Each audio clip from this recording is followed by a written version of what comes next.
Welcome, everyone. Tea Time with Tyler and Todd. This is a new podcast. I'm Tyler. I'm Todd. This is a podcast that we were just shooting ideas back and forth of things that really are missing in the golf podcast world. And really what we've come up with is a bunch of times that I'm getting in golf pools, I'm researching the tournament, the history of the tournament, who really plays well for the course, the history of winners, all those great things that come along with the history. This podcast is going to be focused on the Valero Texas Open, so that's coming up this weekend, and we wanted to give really good defining information and facts about the tournament, give you guys some good insight into what to expect leading up to the weekend. A little bit about us. My name's Tyler Fickner. I grew up in Monroe, Michigan. I loved playing golf, my whole life. I've played with Todd a lot in the past. I've even caddied for him on the bag. That was a great experience. I really drove the love of golf from my father. We were outside all the time. He was showing me how to chip, and that just drove me to want to not only impress him but want to get in there and compete in the field. And Tiger Woods was obviously the GOAT of the sport, and he was a real huge influence growing up. I mean, I was playing PJ Tiger Woods and on my PlayStation, and I think that's what really drove me to want to get out there, want to compete, and want to do something bigger with golf in my life. So that's enough of me. Todd, you want to give a little bit about yourself? Yeah, for sure. So I'm Todd, as I introduced myself earlier. So I've been really big into golf myself. I probably picked it up when I was around like 12 years old. And it was just something, my dad played when he was younger with like some of his buddies, and then taking me out to the course, which was great. I was pretty much like a baseball and golf kid pretty much throughout my whole life. And then actually when ended up playing both in high school, ended up actually choosing baseball and went to college for baseball. So I'm actually playing some amateur tournaments right now, just trying to make a couple qualifiers for different amateur events, or trying to hopefully get in a Monday qualifier or something like that. That'd be really awesome. So yeah, it was just always enjoyed it with baseball. Kind of gave me an out, and it was really fun just to share that with friends. Just again, Tyler and I, especially the older you get, I'm only 26 years old, but your buddies really start to pick the game up, I think, after high school, college, and then that's really when you have your time with your buddies. People get married, they have kids, and golf is kind of the one thing that kind of keeps us together. But getting back to Tyler, on a person I always looked up to was Tiger Woods. Just the dominance that he had, and it's like, man, I don't know if we'll ever see that again.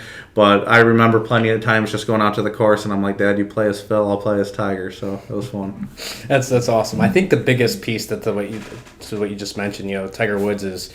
He always said, like, golf is feeling, and I think the biggest thing that this channel is going to bring for everyone that's tuning in, there are times that Todd and I go out and I feel something different than what I'm doing. He tells me, he goes, hey, Tyler, you're doing this. It's a different feel for me, so I have to change my feel to get the right swing pattern down.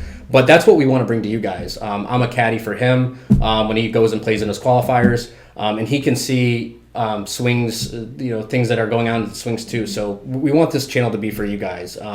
We're really open and receptive to taking your swings, digesting them, dissecting them, and making sure that that we give our best feedback to you guys, so you guys can learn things that we've learned over the years. Just little tips and tricks. You've had numerous golf coaches that you've learned from. I think that's paramount to this channel. I think that that's where we want to give back to you guys. So that's the huge thing, and that's what we want to accomplish. And two big things to add right now is obviously like the technology. So if you guys are looking to like purchase any equipment, again, I'm not rep by anybody, but I have a good idea of like what's out there and everything that way. Who's probably making the most pop off the driver, or really precision irons and stuff like that. So I love that. And also too, and the other thing that is huge is how working out has become part of the game. There are some times where, if I'm, struggling in the game and I'm like, hey, I need a day off, but, you can always go work out. I have different like workouts that I do, whether it's, trying to help you hit the ball farther or stay in posture longer. Of course, older we get, right? Our dads or something like that are still playing. If you're a little bit older or, struggling with, back pain and stuff like that, I'm pretty knowledgeable in, different ways to go about that, and maybe different like techniques to relieve pain and stuff like that. So Yeah, as Tyler said, I love, giving back and everything that way. I've been very fortunate to play the game, played at a decently high level, and, I've been blessed with a lot of people along the way of teaching me. And then I just feel like whether it's a person, my age, my dad's age, or just picking the game up at like 6 years old, it just, I just feel like it's kind of your duty if you have like the power and knowledge to help out that you do it. Absolutely, that's perfect. And with that, let's jump into really the history of. So we have the Valero Texas Open this week. So that's going to be a windy weekend from the forecast so far. So it was first started a little bit about the Valero Texas Open. It was first started in 1922. It's currently the third oldest running PGA Tour tournament event. Last year we celebrated the 100th anniversary. So this year is going to be big 101. I think the most interesting thing for me historically about the Texas Open is that when Valero Energy Foundation took over the naming rights in 2002. Since then, it's been one of the most charitable PGA Tour events to date. It was actually one of only 4 that have passed the $100 million milestone for charity donations. I think that's awesome. I think that giving back to the kids. Benefiting the kids organizations that it donates to. They're our next generation of golf. So I think that's again paramount to the longevity and sustaining the game of golf. So with that, what is your favorite historical significance of the Valero Texas Open? So I'll tell you what, just being like that, let's just call it like that young guy that wants to like make a name for himself. Hopefully, ever get into a PGA event one day or something like that. Mr. Corey Connors back in 2019. My man had a Monday qualify. So anybody that doesn't know, sometimes people are automatically exempt for different events, and depending like if you're an amateur or different professional, or sometimes you have to go to a Monday qualifier just to get in the event. So I think it was that year that Corey wasn't basically exempt, and he ended up having to go to the Monday qualifier, won the Monday qualifier, and ended up winning the golf tournament. That was insane. I saw that. It's crazy. You show up not expecting to do much because you just want to make the cut. You just want to make the cut. Make a couple bucks. You're like, I'm here to experience the tournament and to hopefully make the cut and maybe get some money. And then he took it home. He won it. I mean, it's amazing. The course offers opportunity for new and upcoming golfers, players that don't typically play, top events, usually due to weather and conditions, including wind and rain. Last year's winner, J.J. Spawn, I remember he was just so accurate with his irons, and a lot of people were just really having control issues with the wind. Significant wind plays a significant factor in the Valero Texas Open. So, he's historically, he's only, when you're considering majors, he's finished like tied 23 at the Masters in 2022, and then the PGA Championship, I think he finished, it was like tied for 35th in 2018. Every other major that he's been in, he hasn't even made the cut or he didn't play. So that just shows you how this course just offers a lot of opportunity for golfers like Corey Connors that shows up on a Monday qualifier and just outplays everybody for the time being. So kind of with that, in your opinion, do you think this year's winner is going to be kind of someone similar to J.J. Spawn's position a year ago, or do you think maybe a top world ranking player is gonna run away with the tournament? I think you're gonna see probably a lot more. I think it's gonna be. I don't see anybody really running away with it. I think you're gonna have a lot of guys on Sunday. You're gonna have that leaderboard that have, 6 to 8 guys probably when you tune in Sunday afternoon that are gonna be up at the leaderboard. But I think you'll have a couple notable names up there. But I think you might have a couple guys that are trying to win their first victory. I mean, we just saw that a couple times. This year so far, and it's really fun to see. And I think that really does play a lot from, the whole live golfers going there, and it does open up the field because, with those guys being gone, you have more guys that, would be maybe in the Monday qualifier. Now they've moved up in the golf rankings, and now they're, exempt or they're playing normally. But, it just comes down to some guys play certain courses really well. I mean, there's Charlie Hoffman that is up at the leaderboard every single time at this tournament. Yep. And, there's different players that play really good at certain times of the year. I get that stat with Jordan Spieth on Easter Sunday. Guy's money. He almost wins every single time a tournament is held on Easter Sunday. Yep. And so it's one of those things, right? If is your game coming along? Are you confident? It all depends. Where does the course fit you? How's your mental? How's your physical capabilities? Have you been traveling a lot? And that's one thing that we kind of look at for different picks for guys that like to have a rooting interest for some people. And it's not just the travel that people, there's so much pressure that those guys go through, whether it be, maintaining a family, having the pressure of just winning or just making a cut, and then going from town to town. Like last week, obviously they stayed in Texas with the match play, but some guys didn't play the match play, and it just gets to be a long season. It's not like baseball where, baseball's long. That's actually coming up this week, but 162 games, it's a lot. You can take a day off. You got to be out there for 72 holes if you make the cut. Mm-hmm. And you're walking. It doesn't matter. You just snuck in on the cut line. You're going to, finish tied for 60th, and you just grind it out. It's funny too because you said this, we're in Michigan, so our season is just starting, and we're already at the 20th event this year. Yeah. So it's it's staggering. So it's also over the years there's so many different things that happen and the things that stick out at these events. Highlights over the years. Some great golf shots. Others kind of get trapped in the state of Texas to where the brush line they can't escape from. Which highlight at the Valero Texas Open stands out to you the most interesting, unique, or even mind blowing? I'd probably say it was my man who shot the 60. Oh, and that was back in 1951. Unbelievable that even back then that those guys could go that low. Yeah. That was done by Al Broche. Al Broche. And you mentioned two names now, Al Broche and Charlie Hoffman. So Charlie Hoffman, you said, does anyone know that name, Charlie Hoffman? If you don't, he's qualified 15 out of 16 times at TPC in San Antonio. That's insane. Again, it goes back to the course suiting the player and the player suiting the course type of deal. But Al Broche, he shot a 60. Went with 6,200 yards. That's. And the crazy thing is a 60 with that technology. And I get the tees and everything have moved back now, like a lot of courses. But that's one of the things where I don't care if it's a par 3 course. If you birdie every hole, you must be doing something right. So that was an incredible feat by our man Al. I think I go to you took the positive, incredible. I took more of the negative, maybe memorable, but maybe more astounding. Yeah, I think something that's very relatable. It shows we're all human. Relatable to us, yes. as average golfers, as normal golfers. So, Kevin Na, he shot 12 over par on that ninth hole.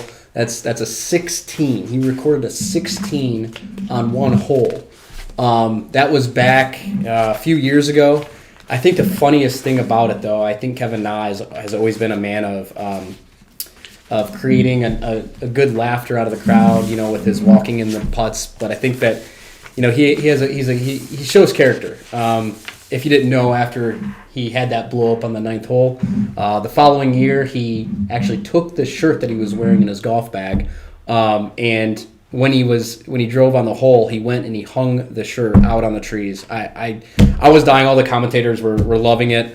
That just shows good quality characteristics, and the golf is a game of a mental sport, so you gotta let those things and ride with those things, and it's as a pro golfer who takes a 16 on a hole, but it does happen, and it has happened. So I think that's one highlight that it's probably not a highlight that he would want to stick out, but it stuck out. Mm-hmm. So I think that's huge.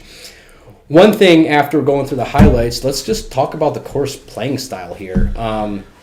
It's the Oaks course at TPC San Antonio. Let's talk about the playing style. So we mentioned earlier that it's a total of it's upwards of 7,400 yards. It used to be 6,200, so that's 1,200 yards difference. There are 4 par 5s, 10 par 4s, 4 par 3s. The greens are Bermuda greens with POW overseed. Rough is 2.25 inches rye, which is below average. Fairways are quite narrow with some deep 5s over 600. The historical cut line is +2. Also, it was the architects were yours truly, Greg Norman and Sergio Garcia from Live Golf, who designed and architect the course. The irony that the PGA Tour is playing on it right now without them being invited. So that's kind of the irony. If irony were a sword, they'd probably die by irony. So what does all this mean, in rudimentary terms, Todd? What is all this Bermuda Powell overseat on the greens, and what does that mean? So a lot of that comes down to, again, the playing style. Again, who does it fit? It's not going to be a really fast course, so it's not going to line up like a U.S. Open or something very firm, very fast. That's why you can really see a lot of good scores over the years, regardless of the length. I mean, those guys are fantastic and can shoot 8, 9 under whenever they want to. But, of course, you have the pressure and everything that way, which, of course, mental can get in the way.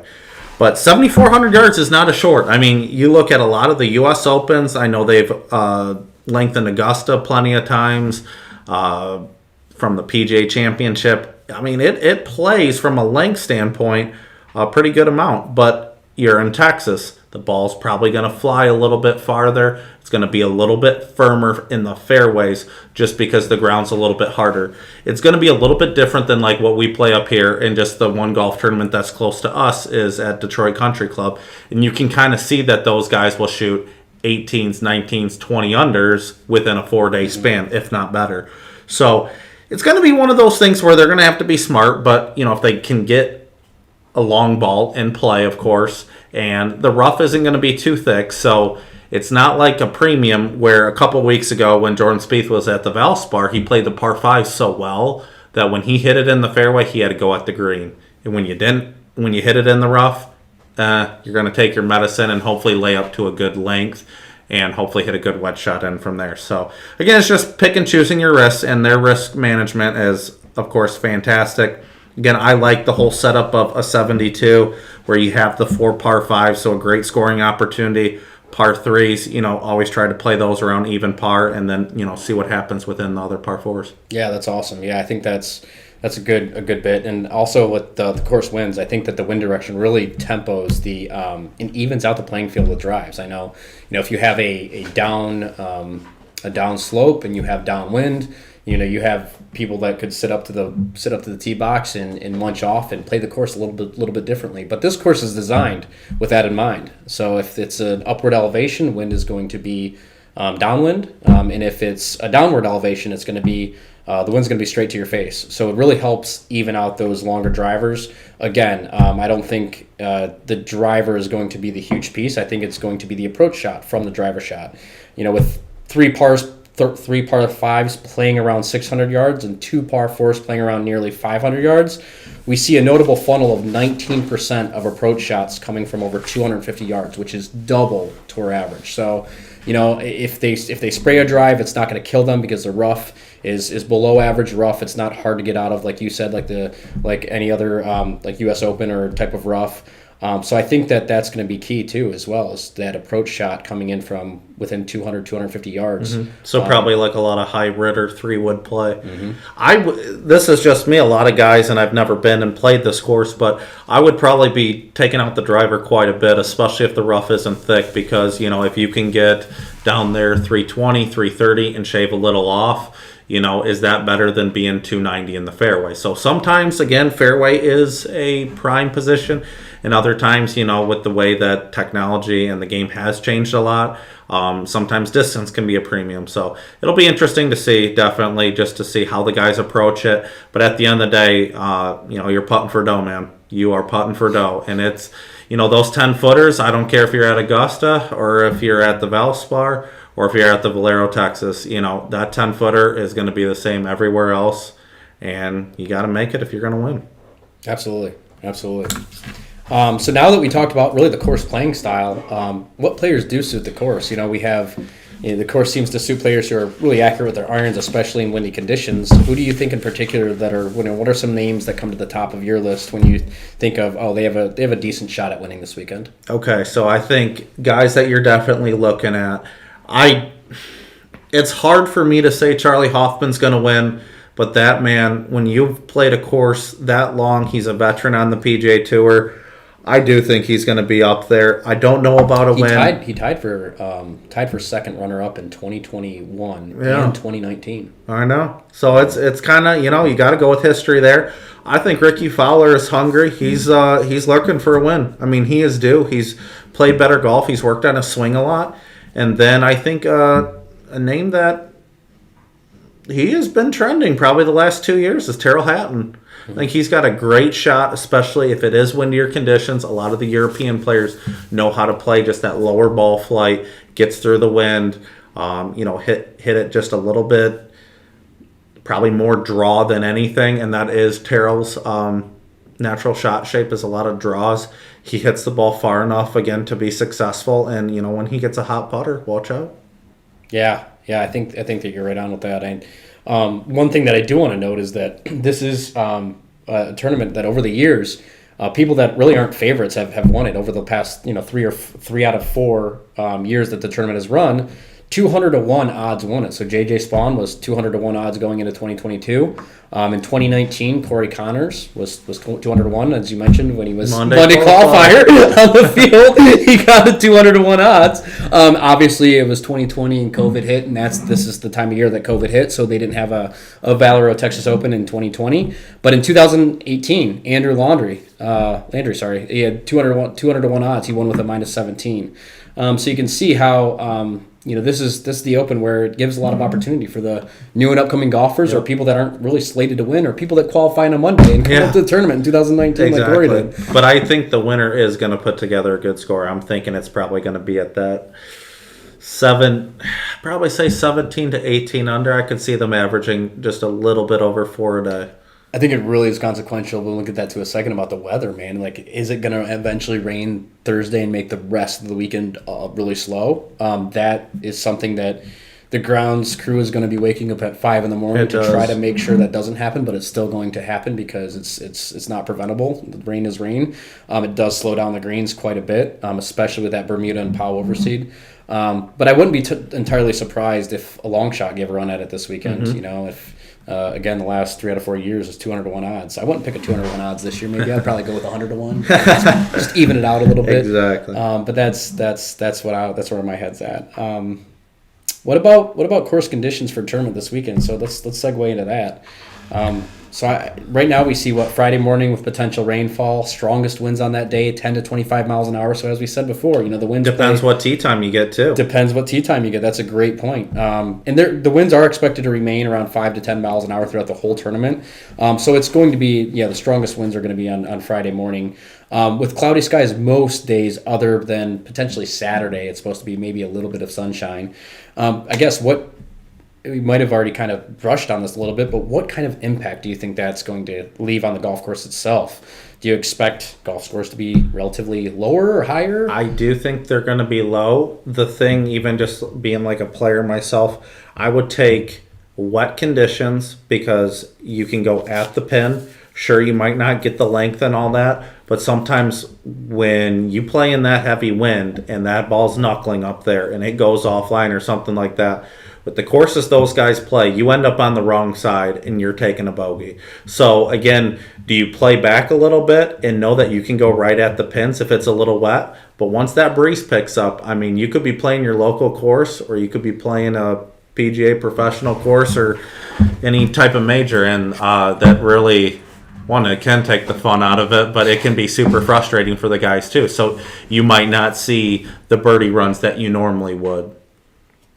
No, that's great. That's a great point. Yeah, absolutely. I think that if they can just control that approach shot, especially with the wind, I think that that little bit of slowing down, there's going to be fairly low scores this week. I mean, let's take a guess. Let's do a Todd versus Tyler moment right now before we get into the other one. What do you think what's your final score? Your final 18. 18 under? 18 under. I'm going to go 16. I'm going to go 16 under. Boom. 16. Lock 18. It. It's in. You heard it here first, folks. So let's talk about some golfers that maybe be in the tournament, maybe not. just really general golfers on the rise, even and specifically golfers on the rise in the tournament. But who's on the? Some golfers are playing great right now. You have Scotty Scheffler with. I think he's unconscious. He's just dominant. He's really dominant. Rory comes in a close second. Dude, he's been the most consistent. Last year he was. What was it? 95% above the field in every major. It's just. I mean, he's insane. One of the best ball strikers that we've ever seen. Especially with his height, man. I'm the same height as him, and I'm like, I want to mimic his swing. John Rahm, he started off really hot with his putter this year.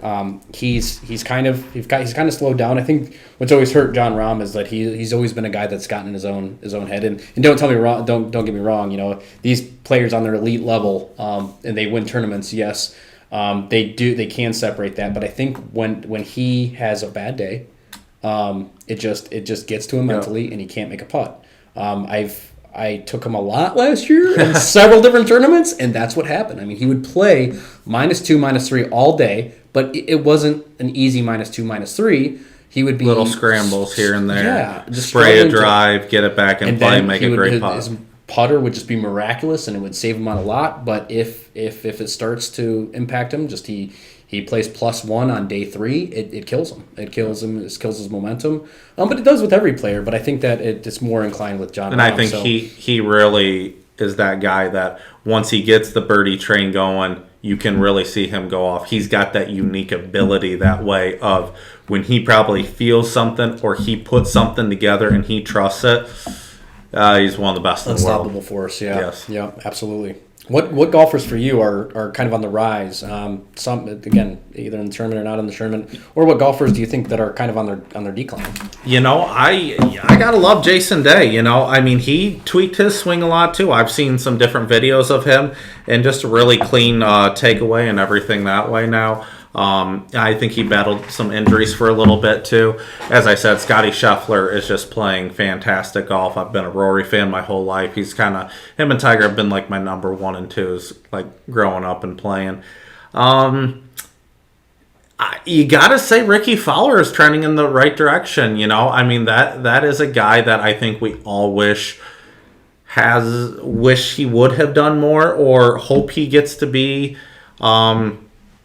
That elite level player. I mean, I think he was put on an unfair pedestal, but you know, Ricky's a great guy and elite level player. It just, you know, I don't think he has the majors and the wins to back everything. And I'll tell you what, another guy that is just red hot, and congratulations last week, Sam Burns. Yes. I mean, to go up against that type of player in Scotty and to win, but you know, with the way that the pool play has became, and how it's, because it used to be like 1 versus 64, and now you have the pool play, the best gets out of there, and then, you know, everyone gets kind of like eliminated from there. But no, Sam Burns, he won the Valspar last year, ended up playing pretty well this year. He just, like I said, just kind of got a little bit behind on Thursday and Friday, but I think that's a kid that you're going to probably see a major in his hands in probably a year or two. Yeah, I agree. He's definitely trending on the upward, especially with your. I mean, he has. It seems like when he's focused, it's just locked. It's dead focus. Loves playing the cut too. He does. That he does. Just easy to control. So, with that said, you know, Todd and I are gonna hold a little pool for everyone that's listening. We're gonna give, and this is gonna start next weekend for the Masters. But essentially, we're going to send out a poll, an office poll to an email. Just make sure you comment on the video, and then we'll get your email and we'll send you the pool. But ultimately, we're going to have top picks that we're going to pick. You guys can play against us, Team Tyler, Team Todd, and then you guys can pick your own. And then the top person, the person that wins it, is going to get a little Amazon gift card from us. For participating and also tuning in. So like, subscribe, comment on our channel. We really appreciate all of your feedback, and also comment and give us your email so we can exchange emails, and you can send us your swing, and we can give you feedback on that. With that, let's get into our top picks. This is going to be a segment Todd and I do every single time for the tournaments. I'm going to give my top 10 picks. He's going to give his top 10. We will compare and contrast before, so we can easily filter out the people that we both picked and talk about the ones that we picked that were kind of different. So you guys get a little edge of why we picked, who we picked. So starting off the bat, we talked about Charlie Hoffman a lot today. Yep. Charlie was on both of our lists. He was on both of our lists. So was Ricky Fowler, Terrell Hatton, and Sam Ryder. Yes, sir. And then if you want to talk about the others that you picked and give a little reasoning why you picked them. All right. So with my other picks that I have, so that was 4 for both of us. So I have 6 remaining. Tyler's got 6 remaining. So Seb Straka, winner last year at the Honda Classic. I think he's going to have a really good run at it this year. Chad Rami really has played well. Had the lead at the Players for a little bit. Again, I think he's probably learned from a couple different mistakes, so who knows if he has a run at it. My man, Matt Kuchar. Coach, it doesn't matter how old he is, that man is competitive. Dude, that guy's a genius. Legend. And then Chris Kirk. Chris Kirk has a win this year. And then probably 2 of my dark horses, Eric Van Rooyen and Luke List. I love it. I love the stash. You can't not pick the stash. No. Exactly. And Matt Kuchar, Bettinardi, he's the one that started two-hander in Bettinardi in 2013. That's and the guy is just a phenomenal player. So my different ones, Corey Connors. 2019, you have to always go with the guy that made the money qualifier and ended up winning the tournament. I could not stay away from him. I think that Siwoo Kim and Hideki Matsuyama, they both play really, really good early on, really competitive golf. I think that that they're both going to be up in the top. I would say Siwoo Kim is probably going to be top 10. Hideki might be top 20. Andrew Putnam, I think that with history, Putnam just plays the course really well. Similar with Brendan Todd, nobody's really heard about that. That's kind of my longer shot, but he's also very consistent at the course.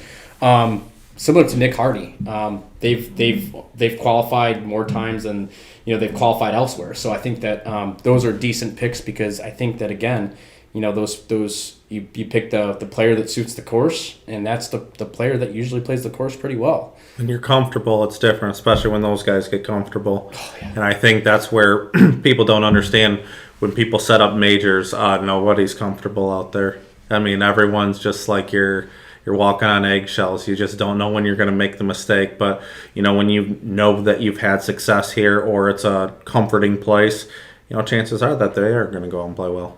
Yeah, absolutely. Well, I think that this is going to be significantly beneficial for everyone that's tuning in and listening. I think that we really want to also hear your feedback. So in the comments, just what do you want to hear? We have several different topics that we want to discuss. Do you want to hear about controversial subjects like Jack versus Tiger? Do you want to hear kind of about the controversy with Liv versus the PGA Tour? Mm-hmm. Please comment and give us feedback. Or more stuff about us. More stuff on us. This channel's for you. This channel's for you. So anything that you find interesting that you want to work on your swing, if you're really struggling with your irons, if you're really struggling with your driver, we can break that down and help out. This is more of a passion for Todd and I. Mm-hmm. We were talking like we go through our normal 8 to 5 jobs, and then we kind of look forward to this segment. I think that it's kind of like a thing that's more we're passionate about and we want to do versus our work is like just going and doing exactly going and just doing it and being done with it. So again, please tell us what you want to hear. We also have some things like, what course snacks are best. The tomato sandwich for the Masters coming up is going to be, one of those things. Or does alcohol make you better or worse? And I think that, the answer to that is it depends on how much alcohol you consume. So just different topics and different varieties. Again, put them in the comments, and we'll definitely bring those feedbacks to our plate and talk through it next time. Is there anything else that you want to? I think we hit everything, my man. I appreciate you guys for tuning in, and as always, go under and stay under. Go under and stay under. See you guys. See ya.